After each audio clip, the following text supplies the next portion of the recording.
നമസ്കാരം. S V ജേണലിലേക്ക് ഒരിക്കൽ കൂടി സ്വാഗതം. എക്സിറ്റ് പോൾ അങ്ങനെ വന്നിരിക്കുന്നു. എക്സിറ്റ് പോളുകൾ നമ്മളെടുത്ത് പരിശോധിക്കുമ്പോൾ സംസ്ഥാനത്ത് UDFിൻ്റെ തരംഗം ആണ് എന്നാണ് പറയപ്പെടുന്നത്. അതായത് നമുക്ക് ഏകദേശം കുറച്ച് പേരുടെ ഫലങ്ങൾ നമുക്കൊന്ന് പരിശോധിച്ചാൽ ടൈംസ് നൗ എന്ന് പറയുന്ന ഒരു ഏജൻസി നടത്തിയ സർവേയിൽ UDFിന് മുൻതൂക്കമുണ്ട്. ആ UDF മുൻതൂക്കം വന്നിട്ട് 72-84, അതായത് 72-നും 84-നും ഇടയ്ക്കായിരിക്കും UDF നേടാൻ പോകുന്ന സീറ്റ് നില.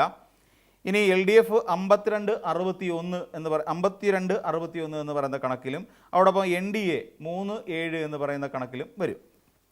NDTV നടത്തിയ സർവേയിൽ 75-85 UDF, 55-65 LDF, പിന്നെ NDA 3 വരെ ആകാം. ആക്സിസ് മൈ ഇന്ത്യ എന്ന് പറയുന്ന ഏജൻസി നടത്തിയ സർവേ 78-90 അവരാണ് ഏറ്റവും കൂടുതൽ UDFിന് പ്രാധാന്യം കൽപ്പിച്ചിരിക്കുന്നത്. 78 സീറ്റ് മുതൽ 90 സീറ്റ് വരെ നേടി വിജയിക്കാം എന്ന് പറയുന്നു. LDFിനെ സംബന്ധിച്ച് 49 മുതൽ 62 സീറ്റ് വരെ നേടാം. എവിടെയും NDA 3 സീറ്റുകൾ നേടും. ടുഡേയ്സ് ചാണൈക്ക എന്ന് പറയുന്ന ഒരു ചാനലുണ്ട്. ആ ഏജൻസി നടത്തിയ സർവേയിൽ 72 മുതൽ 80 വരെയാണ് UDFിൻ്റേത്. അതോടൊപ്പം 60-65 LDFിൻ്റേത്. 3 മുതൽ 7 വരെ NDA പിടിക്കും എന്നാണ് പറയുന്നത്. CNN News 18 നടത്തിയ സർവേയിൽ 70-80 UDF, 58-68 LDF, 4 വരെ ഈ പറയുന്ന നമ്മൾ പറയുന്ന പോലെ NDAയ്ക്കും കിട്ടും. PMark സർവേയിൽ 71-79 UDF എങ്കിൽ 62-69 LDF വരുന്നത്. 1 മുതൽ 4 വരെയാണ് NDA. മാട്രിക്സിൻ്റെ സർവേ അനുസരിച്ച് നോക്കുകയാണെങ്കിൽ 70-75 ഈ പറയുന്ന UDF, 60-65 LDF, 3-5 NDA. People's pulse നടത്തിയിരിക്കുന്നത് 75-85, അതിൽ 55-65 3 വരെ NDAയ്ക്കും ആകാം. ഇതിൽ നമ്മൾ മനസ്സിലാക്കേണ്ട ഒരു പ്രധാനപ്പെട്ട കാര്യം എന്താണെന്ന് ചോദിച്ചു കഴിഞ്ഞാൽ, ഈ സർവേയിലെങ്ങും ഒരു 70 അല്ലെങ്കിൽ 80-100 അല്ലെങ്കിൽ 80-85 എന്ന് പറയുന്ന ഒരു കണക്ക് ഒരിടത്തും UDFിൻ്റെതായി കാണുന്നില്ല എന്നുള്ളതാണ്. ഇവിടെ UDF ഏറെക്കുറെ അവകാശപ്പെട്ടുകൊണ്ടിരുന്നത് ഇവിടെ സംസ്ഥാനത്ത് അതിശക്തമായ തോതിൽ ഒരു വലിയ കേരള ഭരണവിരുദ്ധ വികാരം ഇവിടെ ഉടലെടുത്തിട്ടുണ്ട്. സ്വാഭാവികമായിട്ടും ഒരു ഭരണവിരുദ്ധ വികാരം ഉടലെടുക്കുമ്പോൾ നമ്മൾ മനസ്സിലാക്കേണ്ട ഒരു പ്രധാനപ്പെട്ട കാര്യം, ഒരു 90-നും 100-നും ഇടയിൽ സീറ്റ് ഉണ്ടാവേണ്ടത് ആവശ്യമാണ്. നമ്മൾ ഇതിനു മുൻപ് നടന്ന തെരഞ്ഞെടുപ്പുകൾ പരിശോധിച്ച് നോക്കുക. ഇതിനു മുമ്പ് നടന്ന തെരഞ്ഞെടുപ്പുകൾ പരിശോധിച്ച് നോക്കുമ്പോൾ LDFിനെ സംബന്ധിച്ചിടത്തോളം LDFിൻ്റെ 2021 തെരഞ്ഞെടുപ്പിൽ 120 സീറ്റൊക്കെ ആയിരുന്നു പ്രവചനം ഉണ്ടായിരുന്നത്. പക്ഷേ നമുക്കറിയാം 99 സീറ്റ് മാത്രമാണ് അന്ന് ലഭിച്ചത്. നമ്മളിവിടെ പരിശോധിച്ച് നോക്കുകയാണെങ്കിൽ UDFിനെ സംബന്ധിച്ചിടത്തോളം ഇവിടെ ഒരു 90-ന് മുകളിൽ സീറ്റുകൾ നേടണം, ഭരണവിരുദ്ധ വികാരം ഉണ്ടായിരുന്നെങ്കിൽ.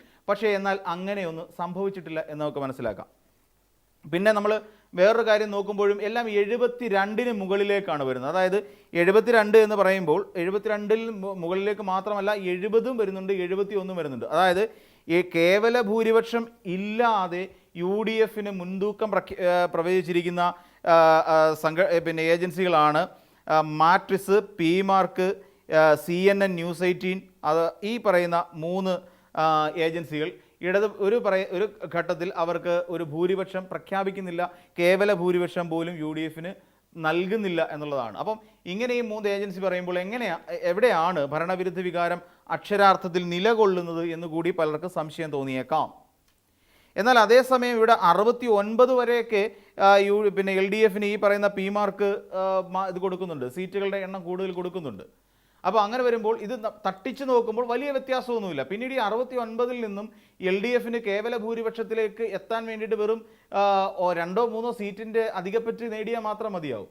അങ്ങനെ 3 സീറ്റുകൾ മാത്രമാണ് ഒരു 5 മുതൽ 10 വരെ സീറ്റുകളുടെ ഡിഫറൻസ് മാത്രമാണ് ഇപ്പോൾ നിലവിലുള്ളത് നമ്മൾ പരിശോധിക്കുമ്പോൾ. അതായത് കേവല ഭൂരിപക്ഷത്തിന് വേണ്ടിയിട്ട് LDFിൽ നിന്ന് മാറി നിൽക്കുന്ന കൂടി വന്ന 10-20 സീറ്റുകൾ അതിനപ്പുറത്തേക്കില്ല.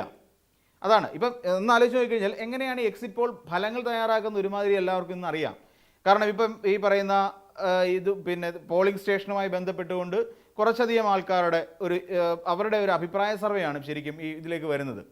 അപ്പോൾ അവിടെ ചെന്നിട്ട് ചോദിക്കും. അപ്പോൾ അത് ഒരു നിശ്ചിത ഇടവേളകളിലാണ്. ഇപ്പോൾ ഒന്നുകിൽ 5 പേരിൽ ഒരാൾ 5 പേര് വോട്ട് ചെയ്തിട്ട് പോകുമ്പോൾ അതിൽ ഒരാളെ വിളിച്ചിട്ട് ചോദിക്കും നിങ്ങൾ ആർക്കാണ് വോട്ട് ചെയ്തത് എന്ന് പറയും. ഇതിൻ്റെ ഒരു സിസ്റ്റമാറ്റിക് പ്രശ്നം എന്താണെന്ന് വെച്ച് കഴിഞ്ഞാൽ ഈ ഇതിന് മുൻപ് രേഖപ്പെടുത്തിയ 4 പേര് LDF വോട്ട് ചെയ്തതെന്ന് വെച്ചു. ഈ 4 പേരോട് ചോദിക്കുന്നില്ല, അല്ലെങ്കിൽ ഈ 5 പേരോട് ചോദിക്കുന്നില്ല. ഈ 5 പേര് LDF വോട്ട് ചെയ്തു, പിന്നെ ഇറങ്ങി വരുന്ന ഒരാൾ UDF കാരനാണ്. അപ്പോൾ ആ UDF കാരനോട് ചോദിക്കുകയാണ്, അല്ലെങ്കിൽ UDF വോട്ട് ചെയ്ത ഒരാളോട് ചോദിക്കുക നിങ്ങൾ ആർക്കാണ് വോട്ട് ചെയ്തതെന്ന് വെച്ചാൽ സ്വാഭാവികമായിട്ടും അവരുടെ അടുത്ത് UDF സ്ഥാനാർത്ഥിയുടെ പേരല്ലേ പറയാം. അപ്പോൾ ആ UDF സ്ഥാനാർത്ഥിക്കായിരിക്കും അന്നേരം അവിടെ അവർ വോട്ട് രേഖപ്പെടുത്തുക. അതിനുശേഷം വീണ്ടും ഒരു 5 പേര് LDF വോട്ട് ചെയ്തിട്ട് വീണ്ടും ഒരു UDF എത്തി നിൽക്കുന്നതെങ്കിൽ വീണ്ടും UDF പോവുക. അപ്പോൾ അവിടുത്തെ കണക്കുകൾ ശരിയാവില്ല. അതൊരു പ്രധാനപ്പെട്ട ഒരു പ്രശ്നമാണ്. എന്നിട്ട് ഇതിനെ ക്രോഡീകരിച്ചുകൊണ്ടാണ് ഈ പറയുന്ന എല്ലാ നിയമസഭാ തെരഞ്ഞെടുപ്പും കഴിഞ്ഞതിന് ശേഷമാണ് എക്സിറ്റ് പോൾ ഫലങ്ങൾ പുറത്തേക്ക് വിടുക. അപ്പോൾ അതിൻ്റെ ഒരു പ്രാക്ടിക്കാലിറ്റിയുടെ ഒരു പ്രശ്നം അതുണ്ട്. അപ്പോൾ അത് കോടിക്കണക്കിന് ആളുകൾ വോട്ട് ചെയ്തെടുത്ത് നിന്ന് ലക്ഷക്കണക്കിന് ആളുകളിൽ നിന്ന് മാത്രം ഈ രീതിയിൽ വിവരങ്ങൾ ശേഖരിക്കുന്നു. വോട്ട് ചെയ്ത ആർക്കാണ്, പിന്നെ എന്തുകൊണ്ടാണ് നിങ്ങൾ ആ സ്ഥാനാർത്ഥിക്ക് വോട്ട് ചെയ്തത്, അപ്പോൾ വോട്ട് ചെയ്തുകൊണ്ട് നിങ്ങൾക്ക് ആ മെച്ചം ഉണ്ടാകുമെന്ന് തോന്നുന്നുണ്ടോ, അത് ആരാണ്, ആണാണോ പെണ്ണാണോ തുടങ്ങിയ കാര്യങ്ങളെല്ലാം അങ്ങനെ വെച്ചിട്ടാണ് കണക്കുകൾ രേഖപ്പെടുത്തുന്നത്. അപ്പോൾ അങ്ങനെ വരുമ്പോൾ ഉണ്ടാകാവുന്ന സാങ്കേതികമായ ചില പ്രശ്നങ്ങളും ഈ പറയുന്ന എക്സിറ്റ് പോൾ ഫലങ്ങളിലുണ്ട് എന്നുള്ളത് വസ്തുതയാണ്. മറ്റു കാര്യങ്ങൾ നമ്മളിപ്പോൾ ഹരിയാന തെരഞ്ഞെടുപ്പാണെങ്കിലും മഹാരാഷ്ട്ര തെരഞ്ഞെടുപ്പിലും എന്തായിരുന്നു ഇവിടെ കൊട്ടിഘോഷിച്ചുകൊണ്ട് നടന്നത്? എക്സിറ്റ് പോൾ ഫലങ്ങളെല്ലാം കൂടെ വന്നപ്പോൾ ഇവിടെ കോൺഗ്രസ് ഈ പറയുന്ന മഹാരാഷ്ട്രയിലും അതോടൊപ്പം തന്നെ ഹരിയാനയിലും വിജയിച്ച് വെന്നിക്കൊടി പാറിക്കും എന്നല്ലേ നമ്മൾ കരുതിയിരുന്നത്. എന്നാൽ സംഭവിച്ചത് എന്താ? എല്ലാവരും ഇന്ത്യയിലുള്ള ജനങ്ങൾ മുഴുവൻ ആഗ്രഹിച്ചത് കോൺഗ്രസ്, അതായത് BJP വിരുദ്ധ സർക്കാർ അല്ലെങ്കിൽ BJP രഹിത സർക്കാർ ഉണ്ടാവണം എന്ന് ആഗ്രഹിക്കുന്ന സാഹചര്യത്തിൽ പോലും ഈ രണ്ടിടത്തും ഉണ്ടായത് എന്താണ്? BJP സർക്കാർ തന്നെ അധികാരത്തിൽ വന്നു. എക്സിറ്റ് പോൾ ഫലങ്ങളെല്ലാം കാറ്റിൽ പറത്തുന്ന ഒരു അവസ്ഥ ഉണ്ടായില്ലേ? അപ്പോൾ അവിടെയും അത് നടന്നില്ല എന്നുള്ളതാണ്. ഡൽഹി ഇലക്ഷനുമായി ബന്ധപ്പെട്ടുകൊണ്ട് എന്താ സംഭവിച്ചത്? ഡൽഹി ഇലക്ഷനിൽ വലിയ ശക്തമായ ഒരു മാറ്റമല്ലേ ഉണ്ടായത്? ഈ പറയുന്ന അരവിന്ദ് കെജ്രിവാളിന് വലിയൊരു നേട്ടം ഉണ്ടാക്കാൻ അവിടെ കഴിഞ്ഞില്ലേ? അപ്പോൾ എക്സിറ്റ് പോൾ ഫലങ്ങളെ പലപ്പോഴും നമുക്ക് അത്ര വിശ്വാസത്തിൽ എടുക്കാൻ കഴിയാത്തത് ഈ സാങ്കേതിക പ്രതിസന്ധി എന്നുള്ളത് കൊണ്ട് മാത്രമാണ്. പിന്നെ ഈ പറയുന്ന എല്ലാവരും ഞാൻ ഇന്നയാൾക്കാണ് വോട്ട് ചെയ്തതെന്ന് സത്യസന്ധമായി പറയണമെന്നില്ല. അത് വേറൊരു കാര്യമുണ്ട്. ഇപ്പോൾ ഈ പറയുന്ന പോലെ ചിലർക്ക് ഞാൻ വോട്ട് ചെയ്ത് ആർക്കാണെന്ന് വെളിപ്പെടുത്താൻ താല്പര്യമില്ല, അതുകൊണ്ട് കള്ളം മാറ്റി പറയാം. ഇപ്പോൾ ഒരാൾ LDF കാരനാണെങ്കിൽ തന്നെ അയാൾക്ക് വോട്ട് ചെയ്തിട്ടുണ്ട്, അപ്പോൾ അയാൾ വന്ന് ചോദിക്കുമ്പോൾ എനിക്ക് പറയാൻ പറ്റില്ല ഒരു സാഹചര്യമാണുള്ളത്. അല്ലെങ്കിൽ എൻ്റെ ചുറ്റും ഇപ്പം നമുക്ക് പരിചയക്കാരായ UDF പ്രവർത്തകർ നിൽക്കുമ്പോൾ അവിടെ വന്നിട്ട് സ്വാഭാവികമായിട്ടും UDF വോട്ട് ചെയ്തു എന്ന് പറയേണ്ടി വരും. അപ്പോൾ അങ്ങനെ ചിലപ്പോൾ ചിലരുടെ ആവശ്യത്തിന് വേണ്ടി കള്ളം പറയാനുള്ള സാധ്യതയും അവിടെ കൂടുതലാണ്. അപ്പോൾ എക്സിറ്റ് പോൾ ഫലങ്ങൾ എന്ന് പറയുന്നത് തൽക്കാലം പലരെയും ഒന്ന് ആവേശത്തിൽ ആറാടിക്കുക എന്നുള്ള ഉദ്ദേശത്തോടു കൂടി മാത്രം പുറത്തേക്ക് വിടുന്ന ഒരു സംവിധാനമായി നമുക്ക് മാത്രമേ കാണാൻ കഴിയുള്ളൂ. എന്നിട്ട് കൂടിയാണ് ഇത്രയും സാങ്കേതിക പ്രശ്നങ്ങൾ ഉണ്ടായിട്ടും ഇത്രത്തോളം വിശ്വസിക്കാൻ കഴിയാത്ത സാഹചര്യങ്ങൾ ഉണ്ടായിട്ടും ഇവിടെയൊന്നും നമ്മൾ ഫണ്ട് ചെയ്തിട്ടുണ്ട് എന്നും പറയുന്നില്ല. അതായത് UDF അനുകൂലമായ ഒരു സർവേ ഇവിടെ ഉണ്ടാക്കി, UDF അനുകൂലമായ ഒരു സർവേ ഇതിനു മുൻപ് കേരളത്തിൽ ഉണ്ടായിരുന്നു എന്നുള്ള കാര്യം നമുക്കെല്ലാം അറിയാമല്ലോ.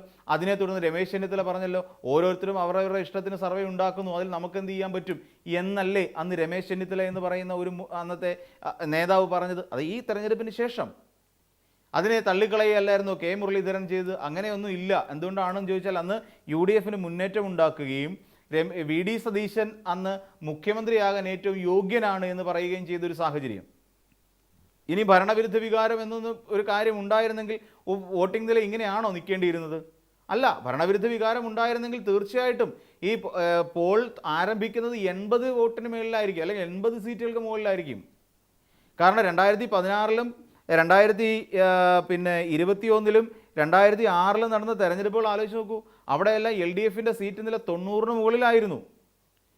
അതായത് LDF വിജയിച്ച 2006-ലും 2014-ലും 2011-ലും 90-ന് മുകളിലായിരുന്നു. അപ്പം മിനിമം ഒരു 85 സീറ്റ് എന്ന് പറയുന്ന ഒരു ലീസ്റ്റ് സീറ്റ് നമ്പർ വേണ്ടേ? അങ്ങനെയൊന്നും ഉണ്ടായിട്ടേ ഇല്ല. അപ്പം അങ്ങനെ ഉണ്ടാവാത്ത നിലയ്ക്ക് ആ സാഹചര്യം സൂചിപ്പിക്കുന്നത് എന്താണെന്ന് വെച്ചാൽ ഇവിടെ ഒരു ഭരണവിരുദ്ധ വികാരം ഇല്ല എന്ന് തന്നെയാണ്. അതായത് ഈ പറയുന്ന എക്സിറ്റ് പോൾ ഫലങ്ങൾ വിശ്വാസത്തിലെടുക്കുന്ന ആളുകളെ കുറിച്ചാണ് പറയുന്നത്. അപ്പോൾ ഇതിന് ഫണ്ടിങ് ഉണ്ടോ എന്നുള്ള കാര്യം നമ്മൾ പിന്നീട് എപ്പോഴെങ്കിലും ഇതിനെക്കുറിച്ച് വിശദമായി നമുക്ക് സംസാരിക്കാം. അപ്പം ഇവിടെ നമ്മൾ ആലോചിക്കേണ്ട ഒരു പ്രധാനപ്പെട്ട കാര്യം, അങ്ങനെ ഒരു ഭരണവിരുദ്ധ വികാരം ഇവിടെ ഉണ്ടായിട്ടില്ല എന്നും ഈ എക്സിറ്റ് പോൾ ഫലങ്ങൾ വളരെ കേരളത്തിലൊരു ശക്തമായ മത്സരം നടന്നു എന്ന് സൂചിപ്പിക്കുന്നതുമാണ്. ഇനി ശക്തമായ മത്സരം നടക്കുമ്പോൾ UDF പ്രാധാന്യമുണ്ടോ? ഇല്ല. ശക്തമായ മത്സരമാണ് നടക്കുന്ന ഒരു സാഹചര്യം ഉണ്ടാകുകയാണെങ്കിൽ ഭരണവിരുദ്ധ വികാരമുണ്ട് എന്ന് അവകാശപ്പെടുന്ന UDF പോലെ ഒരാൾക്ക് അല്ലെങ്കിൽ ഒരു മുന്നണിക്ക് ഈ ഭരണകക്ഷിയായ LDF നേരെ ഒരു ശക്തമായ മത്സരം നടക്കുന്നുണ്ടെങ്കിൽ അതിൻ്റെ പോരായ്മ ശരിക്കും UDF തന്നെയാണ്. കാരണം അവർക്ക് കൃത്യമായ കൊള്ളാവുന്ന ഒരു പ്രതിപക്ഷമായി പ്രവർത്തിക്കാൻ കഴിഞ്ഞില്ല എന്നുള്ളതാണ് അതിൽ നമ്മൾ മനസ്സിലാക്കേണ്ടത്. അങ്ങനെ ശക്തമായൊരു പ്രതിപക്ഷമായിരുന്നുവെങ്കിൽ ഉറപ്പായും ഇവിടെ ഈസി വാക്ക് ഓവർ തന്നെ ഉണ്ടാകേണ്ടതല്ലേ ഭരണവിരുദ്ധ വികാര സമയത്ത്? അപ്പോൾ ഈ പറയുന്ന 70 സീറ്റ് എന്ന് പറയുന്ന ലീസ്റ്റ് സീറ്റ് നമ്പർ ഉണ്ടാകുമോ? ഇല്ല. അവ സ്റ്റാർട്ട് ചെയ്യുന്നത് മിനിമം ഒരു 85-ൽ നിന്ന് തന്നെങ്കിലും സ്റ്റാർട്ട് ചെയ്ത് തന്നെ 85 മുതൽ 95 സീറ്റ് വരെയെങ്കിലും ഒട്ടുമിക്ക ഏജൻസികളും പ്രഖ്യാപിച്ചേനെ. പിന്നെ BJP കഴിഞ്ഞ കാലത്തും BJP 3 സീറ്റ് വരെ നേടും എന്ന് പറഞ്ഞ ഒരു സമയമുണ്ടായിരുന്നു. ഈ NDA ഇത്തവണ പറയുന്നത് ചില ഏജൻസികൾ 3 സീറ്റ് വരെ പറയുന്നു, ചിലർ 4 സീറ്റ് വരെ പറയുന്നു, ചിലർ 7 സീറ്റ് വരെ പറയുന്നുണ്ട്. പക്ഷേ ഈ 7 സീറ്റും പോട്ടെ 3 സീറ്റ് നമുക്ക് വേണമെങ്കിൽ എവിടെയെങ്കിലും ഉറപ്പിച്ച് പറയാം.